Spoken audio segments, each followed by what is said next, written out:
السلام عليكم، ازيكم يا جماعه؟ عاملين ايه؟ يا رب تكونوا بخير. رجعت لكم كده في فيديو تاني. هنعمل كده ايه؟ غدا سريع كده مع بعض. زي ما انتم شايفين كده في اول الفيديو.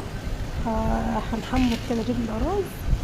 هنحمر كده الرز معاكم كده ياخد كده اللون كده الحلو الذهبي. وعندي كده شوربه في التلاجة، فطلعتها كده وفكيتها كده على الحله على العين التانية لحد ما يخمر الرز يكون ايه الشوربه كده بقت جاهزه معايا.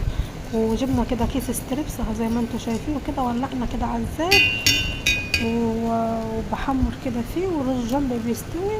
وهنعمل شويه طحينه كده وشويه كاتشب وشويه حركات كده، اكله سريعه كده وفي نفس الوقت مش بتاخد ايه مجهود معاكي. عشان الجو يا جماعه حر اليومين دول، والواحد بصراحه مش بيستحمل ايه يوقف والله في المطبخ. فهو موبايل اشغل البوتاجاز الدنيا يعني. بصوا امركم والله يعني الجو بيبقى حاجة صعبة. وغير كده انا اصلا شقة في دور تاني، فمفيش حد يعني ساكن فيا.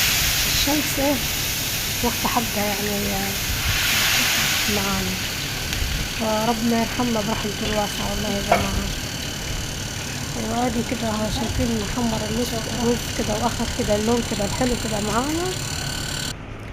بشارككم يومي لحظة بلحظة. متنسيش تحطوا الكومنت الحلو ست الكل، تشتركوا في القناة وتكتبوا لي بتتابعيني من فين. والله شايفين الشوربة كانت سخنة ازاي، وانا نزلت على الرز وهو سخن.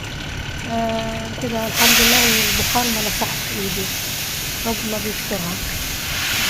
بس تحطوا الكومنت الحلو ست الكل، ولا لو الكومنت صغير كده بيفرحني بصراحة منكم.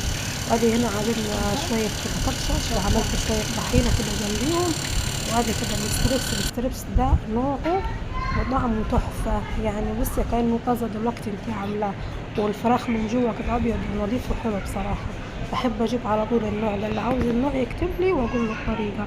وعملنا شوية بطاطس. يلا بألف هنا.